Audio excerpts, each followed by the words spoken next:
여러분은 자동차 주유등에 불이 들어오면 바로 주유를 하시는 편이십니까?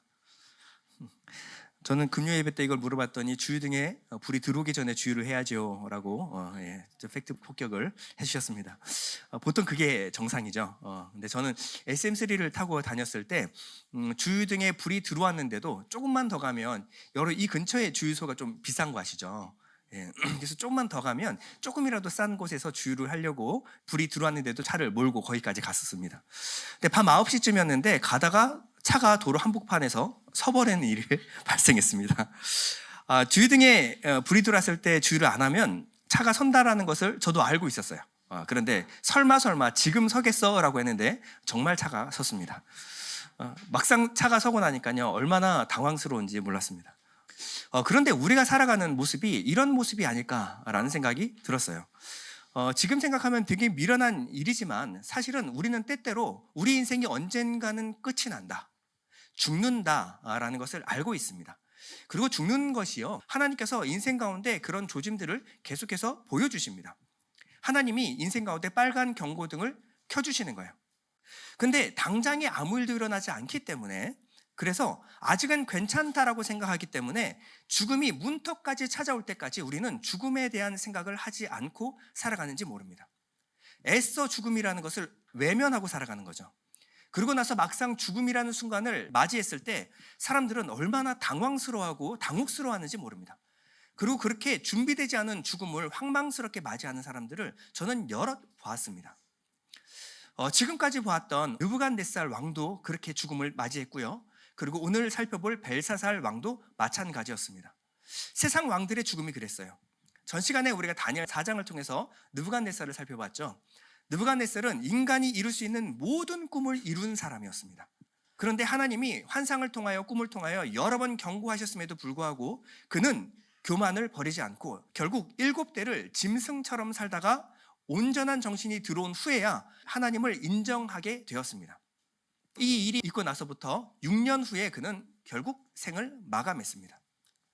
자, 오늘은 그 이후에 벨사살 왕에 대해서 우리가 한번 살펴볼 텐데요. 그를 이해하기 위해서는요, 느부갓네살이 죽고 난 이후 7년 동안 어떠한 일이 일어났는가를 돌아볼 필요가 있습니다. 느부갓네살은 굉장히 강력한 왕이었습니다. 근데 이 왕이 죽고 나자 7년 만에 왕이 4번이나 바뀌는 그야말로 피 터지는 권력 다툼의 현장이 되었습니다. 자, 느부갓네살이 죽고 그의 아들이 살해가 됩니다. 사위가 그 왕위를 찬탈했는데 그 사위마저도 결국 암살당하고요. 주전 556년경에 또 다른 사위인 나보니두스가 마침내 권좌에 오르게 됩니다. 오늘 본문의 벨사살은요, 이 나보니두스라고 하는 이 사위의 아들입니다. 그러니까 느부갓네살의 외손자입니다.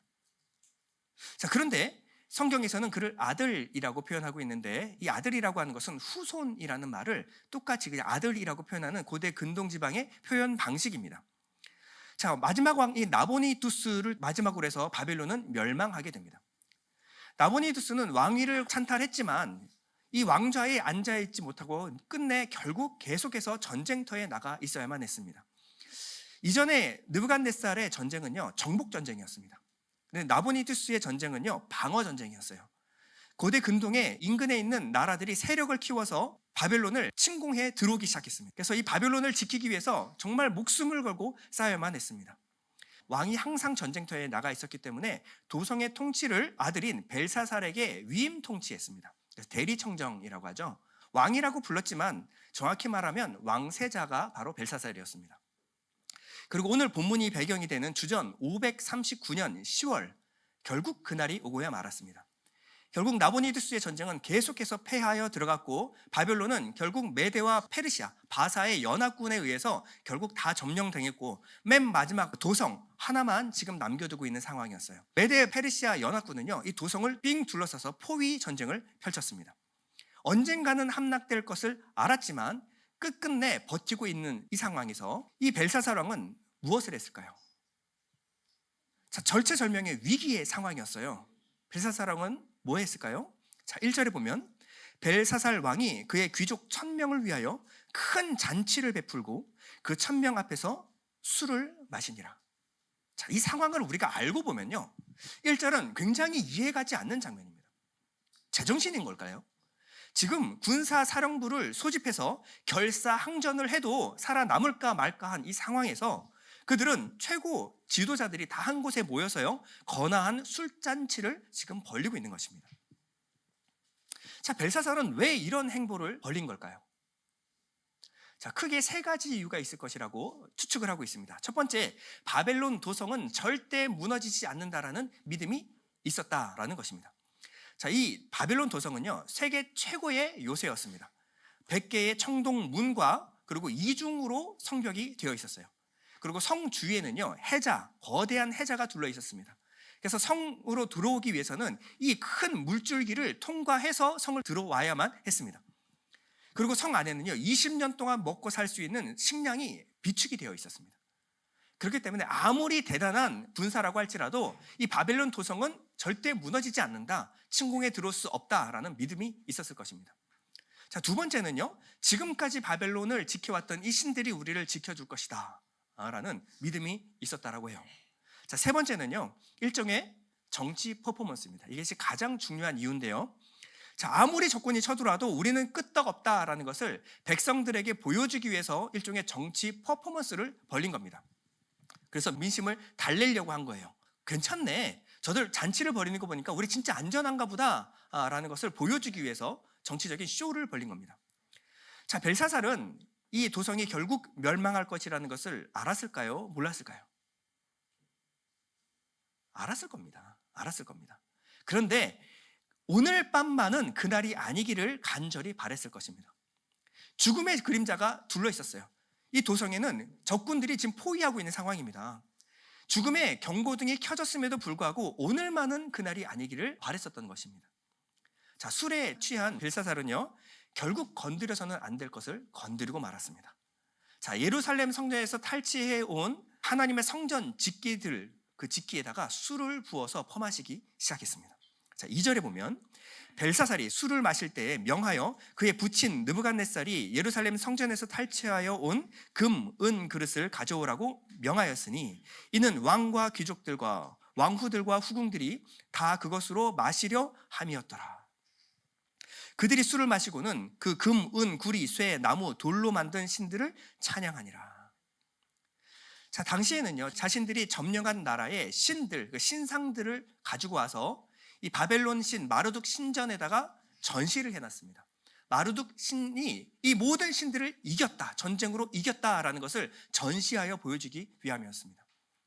그런데 당시에 이 이스라엘의 신 여호와 야훼는요, 하나님의 이름을 따라서 신상을 만들지 말라라고 하나님 명하셨기 때문에 하나님의 신상이 없었어요. 그렇기 때문에 하나님을 예배하기 위하여 만든 이 성전 직기들, 이것을 가져다가 전시를 해놓은 곳입니다. 이것을 끌어다가 거기다가 술을 부어서 마시기 시작했어요. 자, 처음부터 끝까지 이해가지 않는 행보를 지금 벌리고 있는 겁니다. 자, 벨사살은 왜 그랬을까요? 자, 지금 느부갓네살마저도요, 이 다니엘과 세 친구들 앞에서 무릎을 여러 번 꿇어야만 했습니다. 그리고 말년에는요, 이 느부갓네살이 친히 조서를 발표해서 하나님의 위대하심을 선포하는 조서를 바벨론 도성 전체에다가 붙이기 시작했어요. 그러니까 이 바벨론 지도층들마저도 여호와 야훼 신은 두려운 존재였습니다. 그런데 그 야훼 신이 느부갓네살에게 보여줬던 꿈과 환상의 내용이 무엇이었죠? 결국 바벨론은 멸망하게 될 것이다. 이 영원할 것 같은 나라, 그 왕위가 이제 폐하여지고 무너지게 될 것이다. 이것이 이 꿈의 환상의 핵심이었습니다. 그리고 지금 그 예언대로 바벨론은 멸망해 가고 있습니다. 벨사살은요, 이 두려움을 감추기 위해서 그 두려운 하나님을 공개적으로 조롱하고 모욕하기 시작한 거예요. 자, 느부갓네살의 꿈, 그리고 꿈의 해석, 이거 아무것도 아니다. 하나님 없어. 그 하나님마저도 우리가 결국 전쟁을 해서 이긴 신 아니니? 두려워할 것이 하나도 없다를 쇼로 보여주기 위해서 그 성전 직기에다가 술을 따라서 먹기 시작한 거예요. 자, 바로 그때였습니다. 벨사살이 전혀 예상하지 못한 일이 생겨났습니다. 5절에 보면 그때 사람의 손가락들이 나타나서 왕궁 촛대 맞은편 석회벽에 글자를 쓰는데 왕이 그 글자 쓰는 손가락을 본지라. 자, 촛대 맞은편 벽에 글을 썼다. 그러니 얼마나 그 글이 잘 보였겠습니까? 사람의 손가락 같은 것들이 나타났어요. 그리고 이 석회벽에다가 글을 쓱쓱 써내려 가는데 그 글을 쓸 때마다 벽이 움푹움푹 패여 나갔습니다.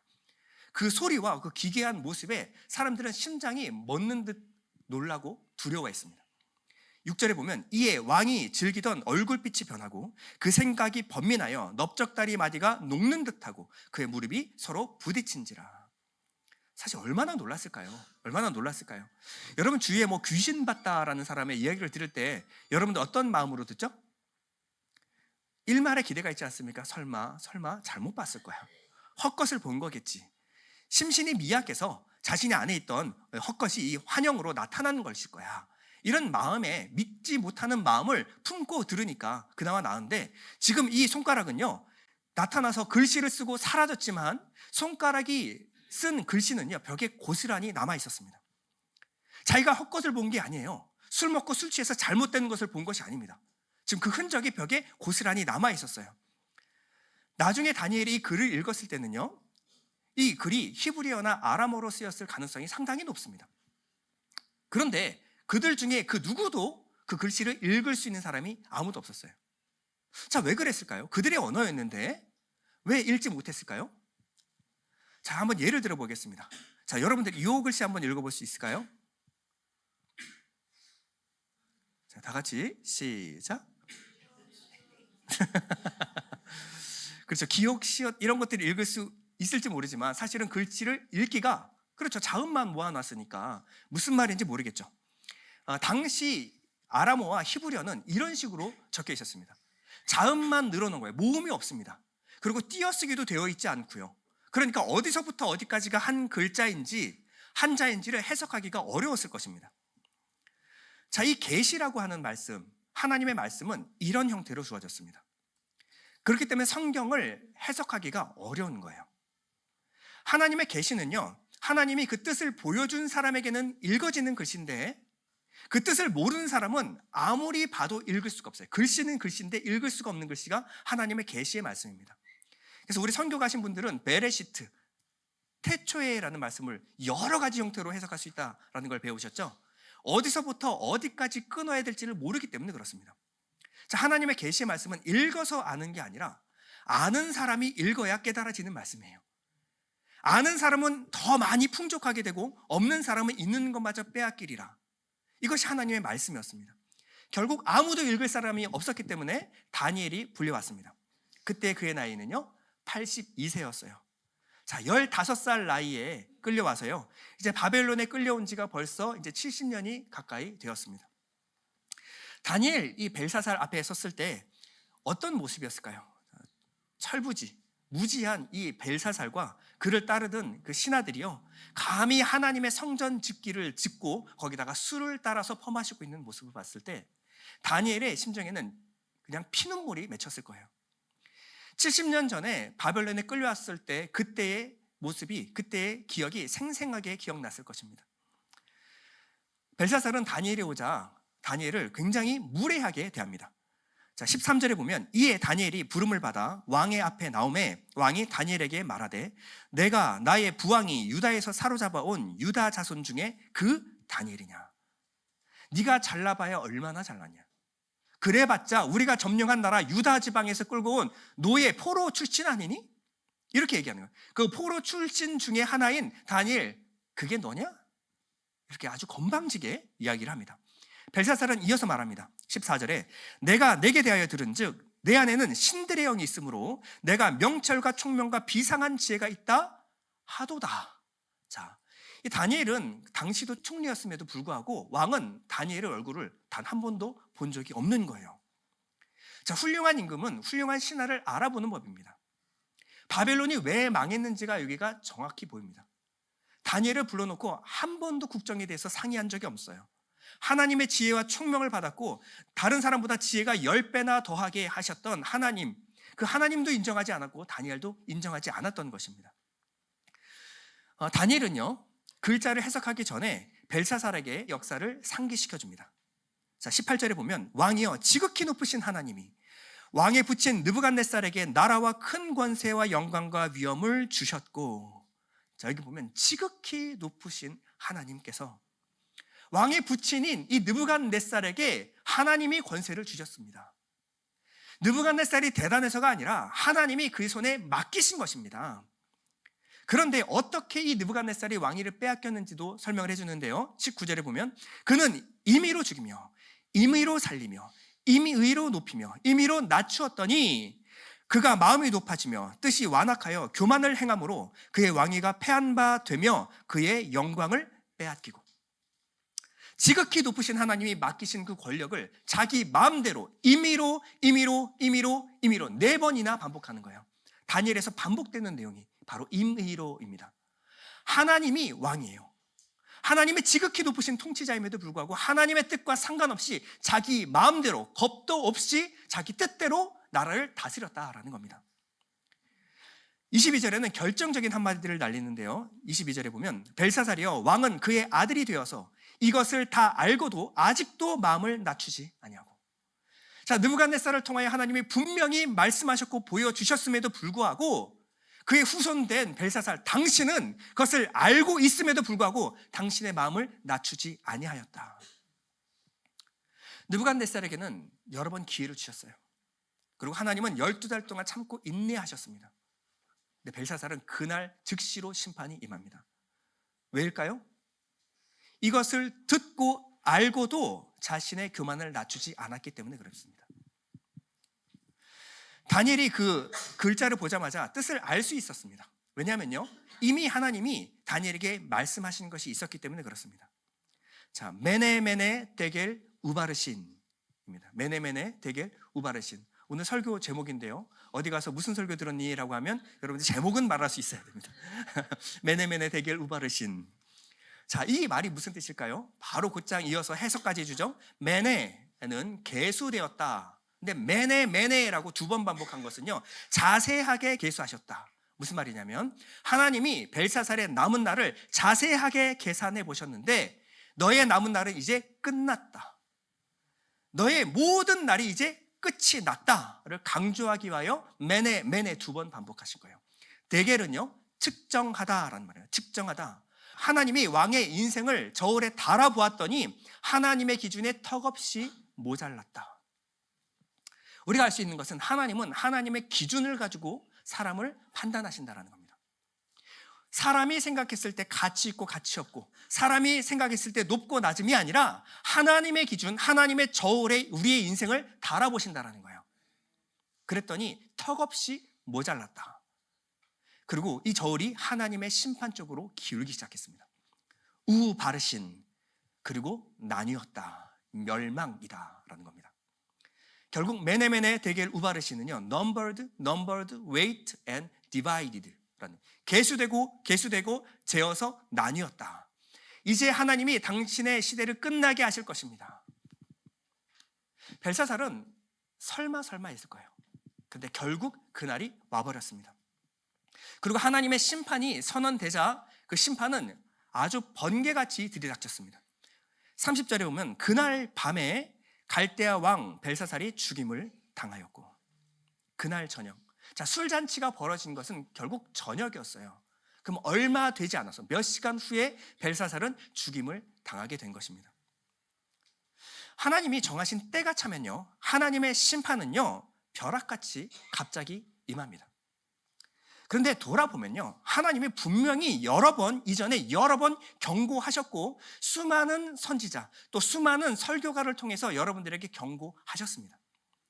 문제는 우리가 듣지 않았기 때문에 하나님의 심판이 너무 갑작스럽게 임한 것 같이 당황하는 것입니다. 여러분들은 얼마나 많은 예배를 들으셨고, 여러분들 얼마나 많은 설교를 들으셨습니까? 하나님은 심판하시기 전에 여러 번 경고의 나팔을 부십니다. 요한계시록에 보면요, 하나님이 그저 하나님의 마지막 날 이 심판의 때를 그냥 번개같이 갑작스럽게 들이닥치는 것이 아니에요. 하나님이 7인을 떼십니다. 뭐냐면 하나님의 말씀의 봉임됐던 말씀을 뜯어서 계시로 보여주시는 거예요. 하나님의 뜻이, 하나님의 계시가 무엇인지를 끝없이 말씀하신다는 겁니다. 이것도 모자라서 마지막 7째 인을 뗐더니 7 나팔이 나와요.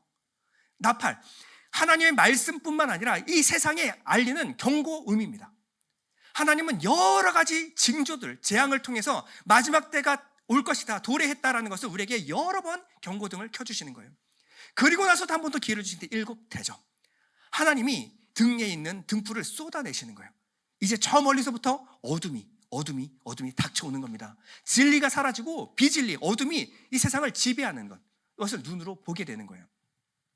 이 모든 것은 심판이 도래했음을 알리는 징조들입니다. 근데 계시록에 보면요, 사람들이 그 징조를 보고 알매도 끝까지 돌이키고 회개하지 않습니다. 전쟁과 기근과 난리의 소문이 나요. 지금의 지구온난화와 여러 가지 뉴스거리 징조들이 있지만 오늘만큼은 그날이 아니기를 바라면서 세상이 영원할 것처럼 부동산 사서 언제 이게 오르나 이렇게 돌아보고 있는 것이 우리의 우매함입니다. 성경은 말합니다. 노아 홍수 때와 같을 것이다. 마지막은 노아 홍수 때와 같을 것이다. 마지막은 소돔과 고모라가 멸망할 때와 같을 것이다. 하나님은 분명히 그들에게 경고하셨습니다. 그런데 그들이 듣지 않은 거예요. 요한계시록은요, 인류 멸망의 마지막 모습이 이 바벨론의 패망하는 모습과 똑같을 것이다 라고 말하고 있는데요, 계시록 18장 2절에 보면 무너졌도다 무너졌도다 큰 성 바벨론이요. 여러 번 경고하셨음에도 불구하고 그 교만을 낮추지 않았던 바벨론은 결국 한날 한시에 멸망하고 말았습니다. 그 멸망한 이 바벨론의 뚜껑을 열어보니 어떤 일이 일어나느냐, 귀신의 처소와 각종 더러운 영이 모이는 곳과 각종 더럽고 가증한 새들이 모이는 곳이 되었도다. 하나님의 심판이 피해갈 수 없을 정도로 타락한 모습이었다는 거예요. 겉으로 볼 때는 크고 견고하고 화려한 성처럼 보였습니다. 근데 알고 보니, 뚜껑을 열어보니 귀신의 처소와 각종 더러운 영이 모이는 곳이 되었다. 오늘날 세상이 그렇습니다. 지금 세상의 이 곳곳의 대도시들은 겉으로 볼 때는 너무나 화려하고 정말 영원할 것 같이 만들어놨어요. 크고 화려한 모습입니다. 그런데 그 내부를 들어보다 보면요, 얼마나 영적으로 더러운 것인지 모릅니다. 각종 더러운 영, 음란과 폭력과 욕심과 미움과 허영의 영들로 가득 찬 것이 바로 이 대도시의 실제 모습이에요. 이 세상은요, 하나님의 심판을 결코 피해갈 수 없습니다. 계시록 18장 7절에 보면 그가 얼마나 자기를 영화롭게 하였으며 사치하였든지 그만큼 고통과 애통함으로 갚아주어라. 그러므로 하루 동안에 그 재앙들이 이르리니 곧 사망과 애통함과 흉년이라. 여러분, 성경은요, 그리고 다니엘서는요, 느부갓네살 벨사살에게 쓰여진 책이 아닙니다. 그들 보라고 쓰여진 책이 아니라는 거예요.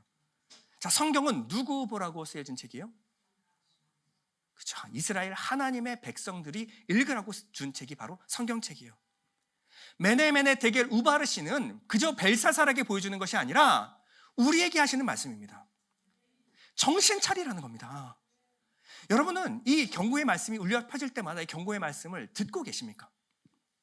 설마 이렇게 듣고 계시지 않으세요? 여러분, 구원의 때를 놓친 사람들, 하나님이 주신 때를 놓치고 회개하지 않은 사람들은 결국 하나님의 심판대 앞에 서게 될 것입니다. 그들은 메네메네 데겔 우바르신을 들어야만 할 거예요. 자, 메네메네 데겔 우바르신, 데겔이라는 것이 하나님의 심판대 저울이라고 말씀드렸습니다. 자, 그러면 하나님의 저울, 심판대, 하나님의 기준이 있다는 거예요. 자, 하나님의 심판대 앞에서 살아남을 수 있는 방법이 무엇일까요? 계시록 20장 12절에 보면요, 죽은 자들이 자기 행위를 따라 책들에 기록된 대로 심판을 받으니 각 사람이 자기 행위대로 심판을 받고 사망과 음부도 불못에 던져지니 이것은 둘째 사망 곧 불못이라. 누구든지 생명책에 기록되지 못한 자는 불못에 던져지더라.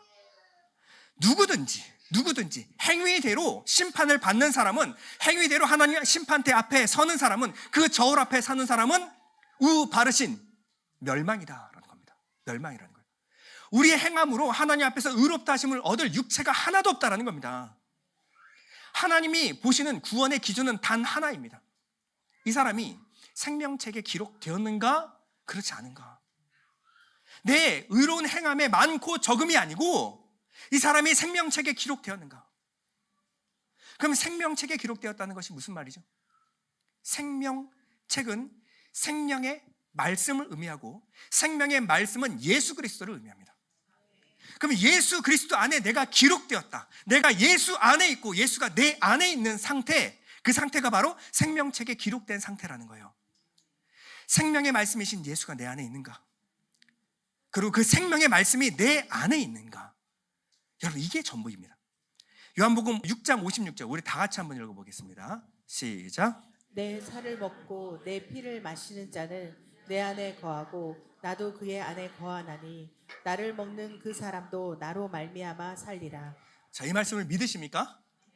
주님 말씀하셨습니다. 내 살을 먹고 내 피를 마시는 자는 내 안에 거하고 나도 그의 안에 거하나. 생명책에 기록된다라는 겁니다. 그럼 예수 그리스도의 살과 피를 먹는다라는 게 뭐예요? 하나님의 말씀, 그 말씀이 내 안에 들어와서 그저 지식으로 머물러 있는 것이 아니라 그것이 내 양분이 되어서 내 삶의 힘과 소망, 능력, 생명의 근원이 되는 것. 이 말씀이 그저 지식이 아니라 내 안에 살아갈 수 있는 힘과 동력이 되는 것. 이것이 하나님의 말씀이 내 안에 양분이 되는 것, 양식이 된다라는 겁니다. 여러분, 이 사실을 알고 믿는다라면요, 인생에서 가장 중요한 일이 뭘까요? 우리 인생에서 가장 중요한 것은요, 예수 그리스도 하나님의 말씀이 내 안에 있는가를 확인하는 것만큼 중요한 일은 없습니다. 그럼 벨사살은요, 하나님의 성전 짓기에 수를 따라서 자기의 욕망, 욕심, 쾌락을 즐겼어요. 어떻게 이렇게 교만한 사람이, 부정한 사람이 있을 수가 있는가? 그럼 벨사살을 그렇게 볼 것만은 아닙니다. 지금도 많은 그리스도인들이요, 똑같이 하나님의 성전 짓기를 더럽히고 있어요. 무슨 말일까요? 이게? 강대상에 신발 신고 올라오고 뭐 이런 걸까요? 하나님의 성전 짓기가 뭘까요? 성전 짓기가. 자, 고린도전서 3장 16절에 보면 너희가 하나님의 성전인 것과 하나님의 성령이 너희 안에 계시는 것을 알지 못하느냐. 누구든지 하나님의 성전을 더럽히면 하나님이 그 사람을 멸하시리라. 하나님의 성전은 거룩하니 너희도 그러하니라. 성전은 여러분이 성전입니다. 그럼 여러분이 하나님의 성령이 거하시는 거룩한 성전됨을 여러분들이 안다라고 한다면요, 성전 짓기는요, 우리에게 허락한 몸과 영혼이라고 보면 되는 거예요. 여러분들에게 허락한 시간과 물질이 바로 성전 짓기입니다. 하나님을 예배하기 위하여 하나님 주신 것들이에요. 그럼 이 성전 짓기, 이 기물들에 거룩한 것을 부어야 합니다. 그런데 이것을 모아놓고 귀인 1000명을 모아놓고 거기다가 술 때려 박은 건 이 벨사살처럼 우리도 하나님이 허락하신 이 몸과 영혼에 세상 쾌락과 유흥을 쏟아붓고 있지 않습니까? 하나님을 찬양하기 위하여 거룩하게 구별된 하나님의 성전에 세상 것들, 세상의 가치를 섬기기 위해서 열심히 노력하고 있지 않습니까? 그것을 위해서 사용하고 있지 않아요? 나라는 성전이 거룩해지려면 어떻게 해야 돼요? 그러면요, 어떻게 해야지 거룩해질 수 있을까요? 거룩해지기 위해서는 거룩한 것을 부어야 합니다. 자, 거룩한 것은요, 예수께서 우리의 거룩이 되셨다라고 성경은 말하죠. 거룩한 것, 이 진리이신 예수, 하나님의 말씀으로 내 안을 채울 때 나는 거룩한 성전이 되는 겁니다. 여러분, 결론입니다. 오늘 본문에서 우리가 가장 두려워야 될 것은요, 한날 한시에 벨사살이 죽은 장면이 아니에요. 죽은 장면이 아닙니다. 하나님이 여러 번 경고하셨음에도 불구하고 알고도 그 뜻을 낮추지 않은 벨사살, 하나님이 결국 그를 심판의 때까지 내버려 두신 것이 가장 두려운 모습입니다. 로마서 1장에는요, 성경에서 가장 슬픈 선언이 반복되어 나오는데요, 로마서 1장 24절에 보면 하나님께서 그들을 마음의 정욕대로 더러움에 내버려 두사. 로마서 1장 26절, 하나님께서 그들을 부끄러운 욕심에 내버려 두셨으니. 로마서 1장 28절, 그들이 마음에 하나님 두기를 싫어하며 하나님께서 그들을 그 상실한 마음대로 내버려 두사. 여러분, 3번이나, 한 장에 2절 간격으로 3번이나 하나님이 반복해서 말씀하세요. 무슨 말씀일까요? 내가 너를 더 이상 책망하지 않겠다. 내가 너에게 더 이상 매도되지 않겠다. 너에게 고난도 주지 않을 거야. 그냥 심판의 날까지 그냥 네 마음대로 하고 살아. 이게 내버려 두심이에요. 이게 얼마나 무서운 말인지 아십니까? 이게 얼마나 무서운 말인지 알아요? 괜찮아서 내버려 두는 거 아닙니다. 말해봤자 안 들으니까, 수많은 계시의 말씀으로 설교자를 통해서 말해도 듣질 않으니까 그냥 심판의 날까지 포기하고 내버려 두시겠다는 거예요. 여러분, 솔직하게 물어보겠습니다. 여러분, 혹시 언제부터인가 내가 예배 자리에 나오지 않아도 전혀 부끄럽지 않게 되어버리지 않았습니까? 언제부터인가 이 설교를 들어도 내 마음에 찔림이 사라지지 않았어요? 언제부터인가 내 마음대로 살아도 더 이상 하나님을 의식하지 않고 살게 되지 않았습니까? 내가 죄를 지어도 내 마음에서 더 이상 부끄러운 마음이 생기지 않게 되지 않았습니까? 여러분 진지하게 돌아보시죠. 나는 내버려 둠을 당한 사람이 아닌가? 여러분 성령 받은 사람은 그럴 수가 없습니다. 빛 가운데 사는 사람은요, 자기 안에 성령께서 비추시고 비추시니까요, 내 안에 심령이 가난하고 애통이 솟아나올 수밖에 없어요. 내 안에 더러움을 비추시니까 명확하게 보이기 시작합니다. 그렇기 때문에 심령이 가난해질 수밖에 없고요, 애통이 그치질 않습니다. 여러분 마지막으로 여러분 애통해 본 적이 언제입니까? 여러분 기도하면서 애통해 본 적이 언제예요? 여러분 사랑하는 마음이, 하나님 사랑하는 마음이 요만큼도 느껴지지 않고 하나님의 나라에 대한 관심이 요만큼도 느껴지지 않는데 나 구원받았다고 착각하지 마십시오. 여러분 그 상태는 구원받은 상태 아닙니다. 하나님의 아픈 마음 때문에 여러분들 울어본 적이, 그때가 기억조차 나지 않는다면요, 여러분 진지하게 여러분 돌아보시죠. 나는 혹시 내버려 둠을 당한 사람이 아닌가? 여러분 이러다가 마지막 날 메네메네 데겔 우바르신을 마주하게 되는 것은 아닌지 여러분 진지하게 돌아보십시오. 여러분 저는 목사로서 여러분들에게 진지하게 부탁드립니다. 여러분 굳어진 마음을 향해서 제발 우십시오. 하나님의 말씀에 제발 귀를 기울이십시오. 언제부터인가 성경 한 장도 펼쳐보지 않는 내 모습, 하나님 앞에서 더 뛰지 않는 내 심장을 부여잡고 하나님 앞에서 진짜 애통을 한번 매달려 보시란 말이에요. 여러분 다 같이 읽겠습니다. 고린도서 13장 5절입니다. 다 같이 시작. 너희는 믿음 안에 있는가? 너희 자신을 시험하고 너희 자신을 확증하라. 예수 그리스도께서 너희 안에 계신 줄을 너희가 스스로 알지 못하느냐? 그렇지 않으면 너희는 버림받은 자니라. 여러분 인생에서 가장 중요한 것은요, 예수가 내 안에, 내가 예수 안에 있는 것을 확인하면서 사는 것입니다. 마지막 하나님의 심판대 앞에서 여러분들의 영혼이 안전하기를 저는 기도합니다. 우리 예일교회 모든 성도님들이 하나님의 심판의 자리가 아니라 영생의 자리에 서 있기를 저는 간절히 소원합니다. 내 안에 예수가 살아계시는지 끊임없이 확인하고요, 마지막 그날을 소망하며 기다리는 여러분 되시기를 간절히 축원드립니다. 우리 잠시 눈을 감고 기도할 텐데요, 하나님 말씀을 듣습니다. 이 말씀이 나를, 내 마음을 쳐서 깨트려 주옵소서. 혹시 나는 버려진 자가 아닙니까? 내버려 둠을 당한 자가 아닙니까? 아버지 이 안절한 마음으로, 두렵고 떨리는 마음으로 항상 내 구원을 검증하며 살아가게 하여 주옵소서. 잠시 기도하겠습니다.